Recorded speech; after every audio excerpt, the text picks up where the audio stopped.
Allô, bonjour, comment ça va? Comment ça va ma belle? Ça va bien? Hi guys, long time no see. Knitting video today. I quickly want to show you this bag I thrifted. Look at that, 50 crowns, that's like 8 euros. It's huge, it also has a bigger strap, which I don't really like. Okay, sorry, I didn't need another purse, but this one was a great deal. How are we doing? This is the most exciting video of the year for everyone who knits, for everyone I watch who knits too. This is the most exciting videos. If I look a bit disheveled, my apologies for that. This is, by the way, another reason, move to fucking Denmark. They have free saunas here every Saturday and Sunday between the hours of 8 and 12, and it's free, and you can dip in the water. I went in the water 3 times, very proud of myself. I didn't go as long as Julian, but that's fine. And now I got back home, I put on my PJs, and I'm drinking from my hand-painted mug that I made 2 weeks ago. Anyway, perfect. Today, as we've all been waiting for a whole year, I'm waiting to see everyone else's video, is everything I knit this year. You may know from my older videos that this is not my home. This is where I live on my Erasmus exchange. I don't obviously have all the stuff I knitted from the whole year here, but I might make the video either in 2 parts or I'll just upload it later. I'm going home on Friday for Christmas and then I'm coming back, so I might film the second half of the video when I'm back home. But I do just want to kind of kickstart it right now because I am in the middle of my exams and I have a little bit of free time now. So I guess I'm just going to show you everything that I've made this year that I have with me here in Denmark, because there were some sweaters that I made this year but decided not to bring with me because they just weren't that practical, or just I feel like I already brought enough, or they just weren't like my favorites. So let's get started. I'm gonna get started with the 2 things that I'm currently knitting, 2 or 3 things that I'm currently knitting. Consider this my regular knitting podcast as well. We're just gonna get started with it right away because why not? The first thing I'm making, which everyone and their mom is also making, is a hood that also serves as a scarf. Petite Knit just 2 days ago or 3 days ago released her Sophie hood. I'm not a big fan of the Sophie scarf. God knows that every single girl in Aarhus, I'm living in the city where Petite Knit lives, by the way. Like, that woman takes pictures in front of the coffee shops where I drink my coffee. This is like the closest I've been to Petite Knit in my life. I know, like, she just released the Sophie hood. Everyone in Aarhus wears the Sophie scarf. Everyone is making scarf hoods, and I want to make my own version. That woman just definitely, hi, why is she looking at me like that? Don't do that. We're making a scarf in 3x3 ribbing, and I increased all the way up to here, and then we're decreasing again so that you can wear it as a scarf, but also as a hood. As you can see, this is obviously, you should, like, when I'm writing the pattern for it, it's gonna say knit to the correct amount of stitches, but I have a provisional cast on, so I can reattach my yarn on this side. I just wanted to get the hood part figured out first so that I didn't just knit like a meter of scarf and then didn't like the hood. So I was too impatient, so we just started with that straight away. It's gonna be really, really simple to make, but I think it's fun. And for this, the yarn that I'm using for that is, I thrifted a sweater. I unraveled one of the sleeves already. Do you recognize this design? Yeah, that's a novice sweater by Petite Knit. I thrifted someone's old Petite Knit sweater. And don't get me wrong, I'm sorry that this is sacrilege, right? Okay, I'm unraveling a Petite Knit sweater. But I tried it on and it looked really nice, but I want to get into more, and I'll get into that later, but I want to make more exciting clothing pieces. I want to kind of step out of my comfort zone of just wearing like basic pieces.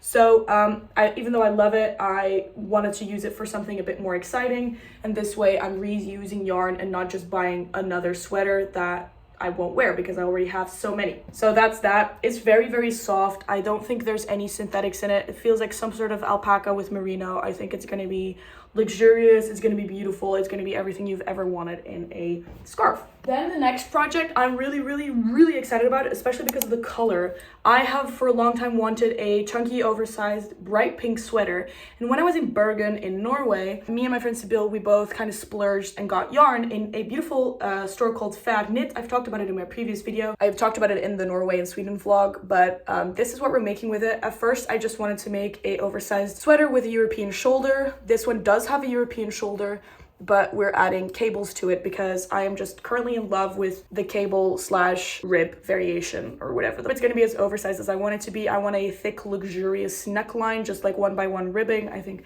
will be beautiful. We don't have that much obviously yet. I do want to get a pattern out for this, but I have absolutely no idea how to grade cables at all. So it's going to be quite interesting to figure that out. So maybe it's just going to be 4 sizes, like an XS/S, medium/large, large/extra large. I don't know yet. We're going to figure it out. It's going to be a slow process, but I really, really want to put my time in to make this a beautiful knit sweater, and I'm obsessed with the color. The brand, I've already mentioned this again in the other video, is Hillesvåg Ullvar Fabrik. I don't speak Norwegian. It's the Luna line in the color rosa. Then we have this, which isn't much yet, but it's going to turn into a glittery beanie, which I think would be fun. I have this left over from a sweater that I will show in a second, and I bought this as part of a Christmas present that I'm making for someone, and I just wanted to make a hat because I think it could be fun with some glitter on my bike, so I'm nice and visible. It's not anything yet, but I'll show the design that I'm making for it. So the hat that I'm making is going to be the design of these two. These are two hats that I made. I have a pattern for this. It's called the Ashwood beanie. So I'm making an Ashwood beanie with this yarn, just a bit of a different ribbing that I will include in the pattern as well. So I made this hat. It's a color work beanie that I think turned out really well. I just wanted to practice my stranded color work a little bit more. So I just found an image on Pinterest and I knit it onto this hat.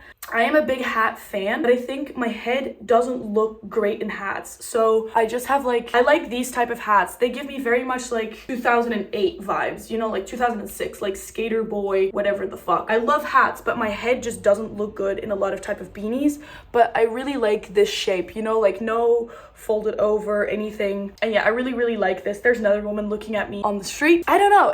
I think it's fun. I wanted to sell this one, but I kind of like it. Usually I'm not into this style of graphics, but I am kind of loving it.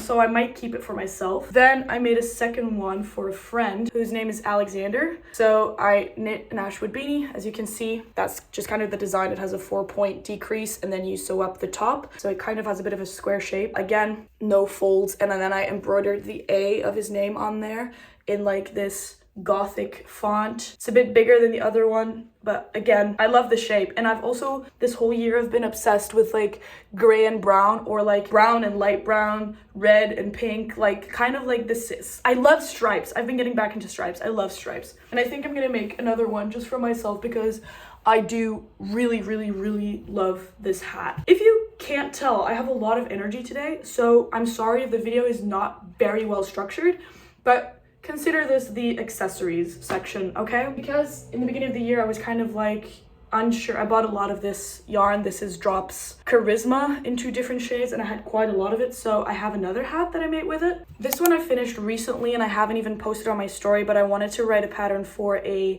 hat that could also be a ski mask, but I kind of somehow completely missed the mark.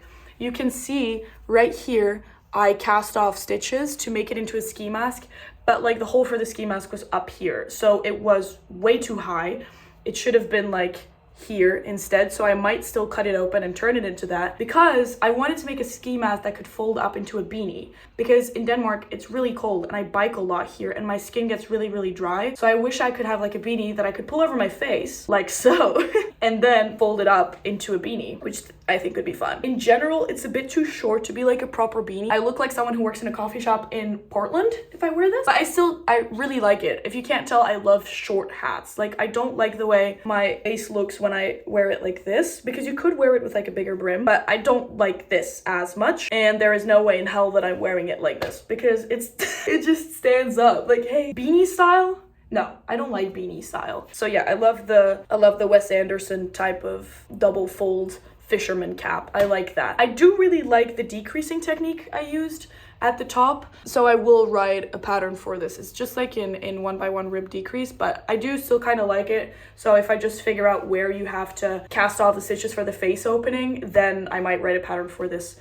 I think that's all for accessories that I have here with me. So let's just immediately get into the sweaters that I've made. I've made quite a lot, like, I'm not gonna lie. Also, if you see like shit in the background, I'm drying my laundry. The first sweater that I made is my own pattern.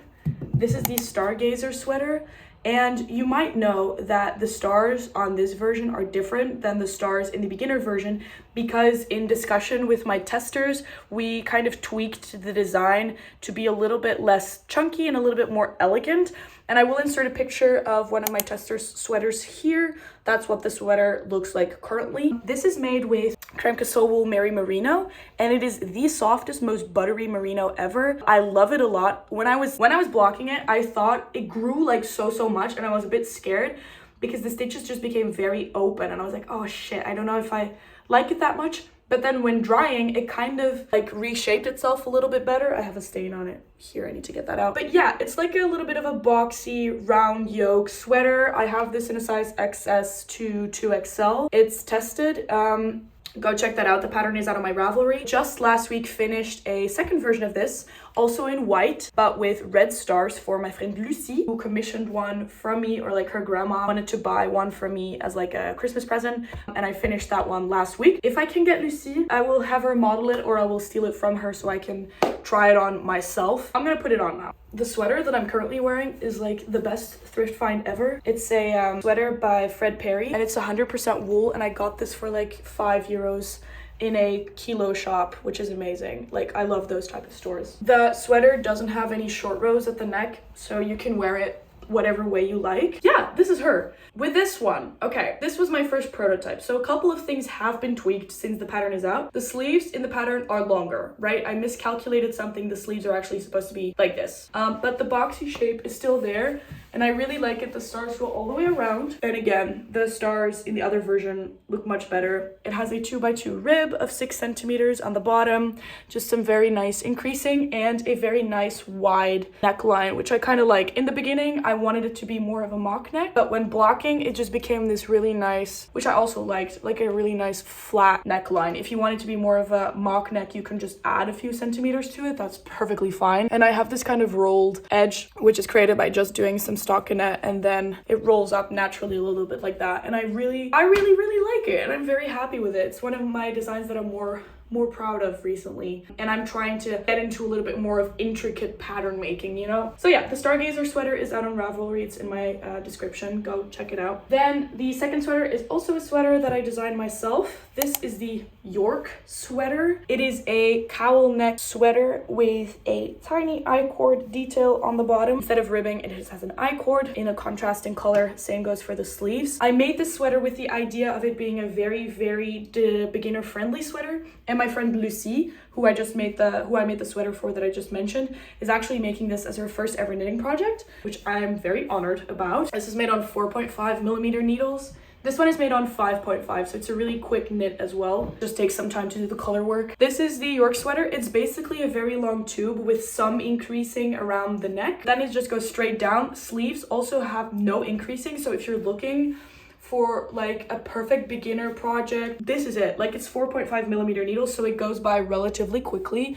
You can see where I did some of the increasing, but it's also just a very casual and comfy sweater, and I personally love the little, it's a very simple sweater, but I am a hoe for like tiny details, you know, like this, like a contrasting color, but like a nice little I-cord detail. Same goes for the bottom. Like, just that kind of like little pop of something that makes it a little bit more special, I really love. Take a good look at her. Not much to say about her. Pattern for this is also out, XS through 3XL, I'm pretty sure. A quick side note, this pattern has not been tested. The reason why it's not been tested is because it is very simple. It's basically squares and barely any increases or decreases. So that's just like a quick little warning. If you find anything in the pattern that is inconsistent, please let me know. But yeah, that's just a quick side note, because there's no short row shaping, there's no decreasing. It's just very simple math for the sweater, so there was little that could go wrong with it. Though if you find any issues while knitting it up, of course, please let me know. The last sweater that I made here is my magnum opus. Oh, this is so cool. This is probably the best color work I've ever done in my life. I was always convinced that I would just never be good at stranded color work until I made this sweater. And this sweater for me is special because when I was in Sweden this summer, I went to Örebro to visit my cousin.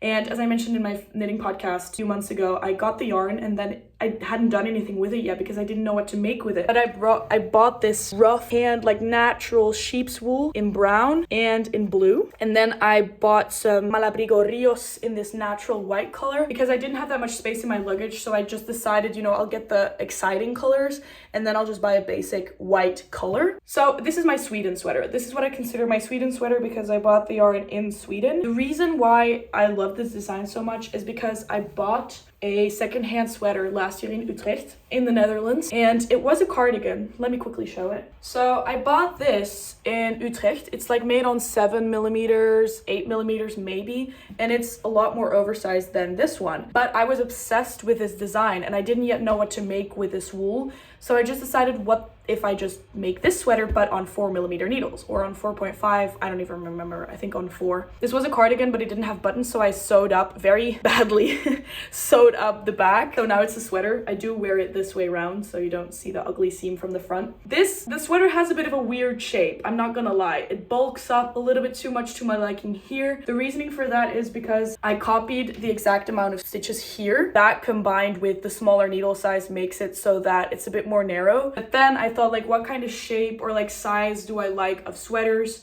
And I came down to my Monday sweater by Petit Knit. I really like the fit of that one. So after completing the yoke, I just decided to increase here until it would have the same amount of stitches as my Monday sweater, which was maybe a little bit of a bad idea, because now it's kind of like, you see, it has like a ruffle and it doesn't look intentional. So the fact that I just increased really quickly towards the end of the yoke made it kind of bulky and round in a weird way, but I'm still really happy with it, and I am personally obsessed with the color work on the bottom. It's a very lightweight sweater. The yarn was very thin, but it's very warm, which I really appreciate, because that way it fits under all of my like winter coats and whatnot, but it's still really nice and warm, and it's really lightweight, and I can just sling it over my shoulders. I think this year I want to do more knitting that's like, in a way, a bit more traditional knitwear, like this, like traditional, you know, like Norwegian patterns. I love the polka dots, but also I want to work with more colors, more textures, and more patterns, because I think I have a good base now of one color sweaters, nothing special,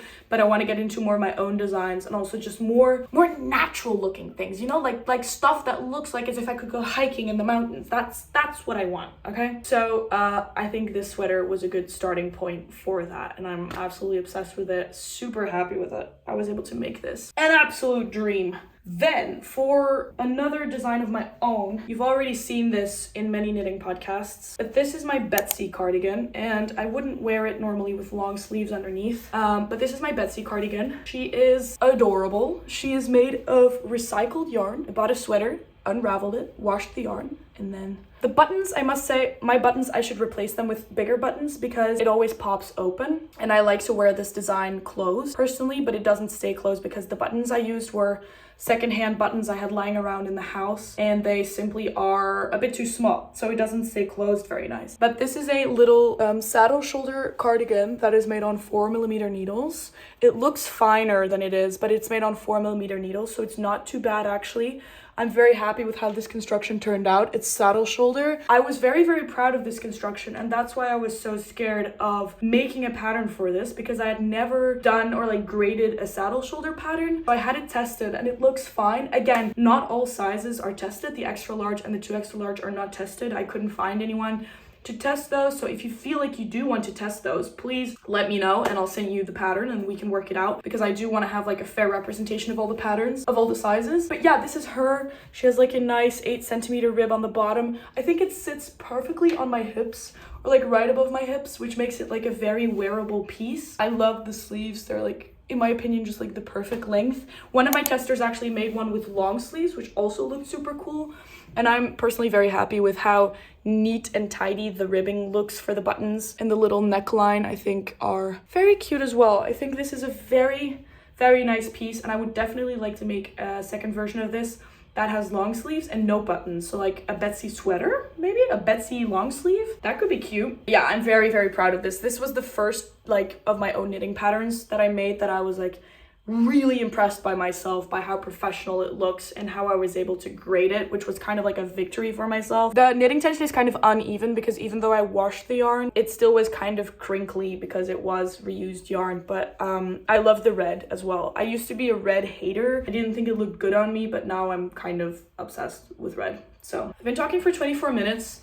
This is all I have for the first half. This is everything I made while I was here in Denmark. Okay, that's not true. I didn't make this one while I was in Denmark, but this is the first half. I think I'm gonna, because I've been filming for 25 minutes, I think I'm gonna edit this, see how long it is after editing, and then decide whether or not to post this as a first half of the video, but I think I'm gonna be quite busy the upcoming few days or few weeks, so I might just like slowly edit this, color grade it, add music, add visuals, and then upload that as a first video, and then I film the second half while I'm at home for Christmas, and then edit that and probably bring that out during the beginning of January. But yeah, thanks for watching the first half. Stay tuned, there is for sure coming a second half, whether it is in this video or in the next. Please stay tuned. If you want any of the designs that I showed that are available on Ravelry, go and check the link in my bio in the description below. I always feel like such a phony when I say that. You can follow me on Instagram, it's alternative with an underscore at the end. You can also follow me on TikTok, that's where I kind of shit post stuff that doesn't necessarily have to do with knitting. And please subscribe, and then I'll see you in the next video. So yeah, anyway, stick around. Thanks for watching this half of the video, and I'll see you in the next one. Bye bye.